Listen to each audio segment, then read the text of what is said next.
अस्सलाम वालेकुम जी। आज की इस वीडियो में हम बात करेंगे क्या इस वक्त कपास के ऊपर खर्चा मतलब कि कपास को मज़ीद खाद लगानी चाहिए, उसका फ़ायदा होगा या इस वक्त टाइम गुजर चुका है, हमें आप जो भी फ्रूटिंग है इसी के ऊपर ही हमें रहना चाहिए और अगली फ्रूटिंग के बारे में नहीं सोचना चाहिए। दो तीन चीज़ें हैं जिनका सबसे पहले हमने ख्याल करना। सबसे पहली बात आ जाएगी, हम देखेंगे कि हमने वैरायटी कौन सी लगाई हुई है। अगर तो हमारी वैरायटी है बीटी की, कोई भी वैरायटी है SS32 102 AS14 414, इस टाइप की हमने कोई वैरायटी लगाई हुई है, तो बीटी काटन के ऊपर इस वक्त मैं रेकमेंड नहीं करूंगा कि आप मजीद खाद देकर उसको ऊपर चलाएं। बीटी काटन के ऊपर क्या मसला आता है कि पिंक हमसे कंट्रोल नहीं होती। अब जो हमने इसकी ग्रोथ करवानी है, ये छोटा टिंडा भी आज से 15-20 दिन के बाद बनेगा और इस टिंडे को सख्त होते हुए मतलब जब तक इसने पिंक से महफूज होना है तो ऑलमोस्ट 40 दिन हमें लगेंगे। और 40 दिन तक लगातार पिंक से बचाना सितंबर और अक्टूबर के पहले हफ्ते में तो बहुत ही ज़्यादा मुश्किल होता है। दूसरे नंबर पर इस वक्त जो बीटी काटन की वैरायटीज़ हैं उनके नीचे फ्रूटिंग ज़्यादा है, टिंडे ज़्यादा हैं, तो इस वक्त उन्होंने चलना भी इतनी आसानी के साथ नहीं है, क्योंकि जिस प्लांट के ऊपर 50-60 टिंडे होते हैं तो वो इतनी आसानी के साथ ऊपर की तरफ ग्रोथ नहीं करता। एक तो जोर ज़्यादा लग जाएगा, आपका खर्चा ज़्यादा हो जाएगा और दूसरा वो चलेगा भी तो पिंक का बहुत ज़्यादा खतरा रहेगा। और मेरा नहीं ख्याल कि पिंक से बीटी काटन को बचाना कोई आसान काम है, बहुत ही मुश्किल काम है। अब हम आ जाते हैं हमारे ऐसे किसान भाई जिन्होंने ट्रिपल जीन इकसाम काश्त कर रखी है। अब जिन्होंने ट्रिपल जीन इकसाम काश्त कर रखी है वो अपनी जाकर फसल को देखें।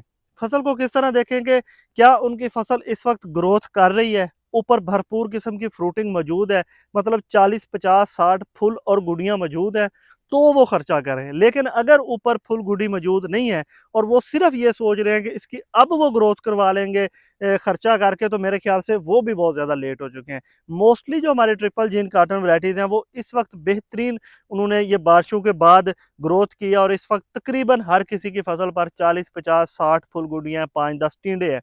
तो इन 50-60 फुल गुड़ियों के लिए आपको खुराक लामहल चाहिए। तो जितनी भी आपने पहले खुराक दी है, खास तौर पर 7वें महीने में जब उसकी शेडिंग हुई है, तो हमारी कहीं ना कहीं वो खुराक भी ज़ाया हो गई है। इसके अलावा बहुत सारे हमारे भाई एक और बात करते हैं कि ये जो ऊपर फ्रूटिंग है इसकी उस तरह वजन नहीं आता, उस तरह फुटी का बनोला नहीं बनता, शाइनिंग नहीं बनती। ये बात बिल्कुल गलत है। कैसे गलत है मैं आपको समझाता हूँ।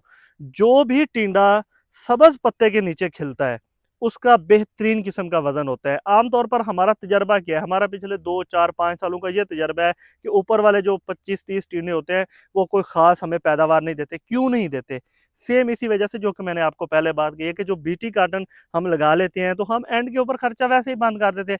यहाँ तक कि हम तो उसको पानी भी नहीं देते उन टींडों को, हम 20 सितंबर के बाद पानी भी बंद कर देते हैं।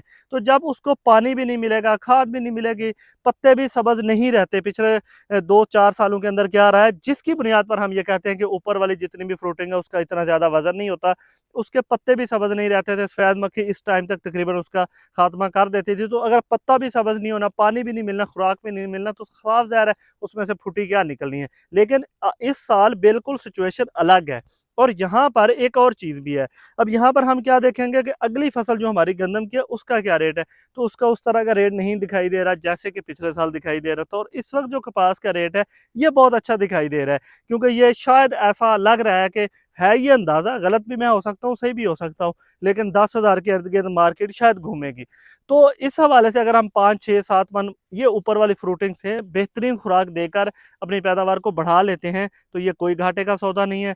अब इन द एंड सारी वीडियो का खुलासा वो यही है कि जिस कपास पर इस वक्त 50 60 40 30 तक फुल गुड़ियाँ मौजूद हैं वो भाई खर्चा करें। खर्चे में क्या है, वो यूरिया की एक डोज दे दें और इसके ऊपर वो अगर वो पोटाश डालना चाहते हैं नीचे 10 12 किलो को पोटाश भी फ्लड कर सकते हैं, साथ में 2 3 किलो सल्फर भी डाल सकते हैं। ऊपर आप अच्छा अमीनो एसिड, एक NPK का स्प्रे, एक पोटाश का स्प्रे, ये सारी खुराक है अगर आप दे सकते हैं, जितनी दे सकते हैं वो आपका बजट है। कम से कम मैं आपको जो मशवरा दूंगा वो 2 किलो सल्फर और आधी बोरी यूरिया का है। इसके ऊपर जितना भी आपका बजट है वो इसको बढ़ाते जाएं। जितना भी आप खर्चा करेंगे इंशाल्लाह ये आपको मायूसी नहीं होगी, क्योंकि ट्रिपल जीन पर एक तो पिंक काफ़ी हद तक कंट्रोल रहती है, दूसरा इंशाल्लाह आखिर तक अगर सब्ज पत्ते रहते हैं और ये इस सीज़न का एंड है, अगले 10 दिनों में जिसकी काटन वाइट फ्लाई से बच जाएगी एंड तक उसके पत्ते सब्ज होंगे। लेबर चुनाई कर रही होगी, वो सब्ज पत्ते के नीचे से फुटी की चुनाई कर रही होगी और इंशाल्लाह ताला उसका वजन बेहतरीन आएगा और आपका जो भी खर्चा होगा वो ज़ाया नहीं जाएगा। अल्लाह हाफिज़।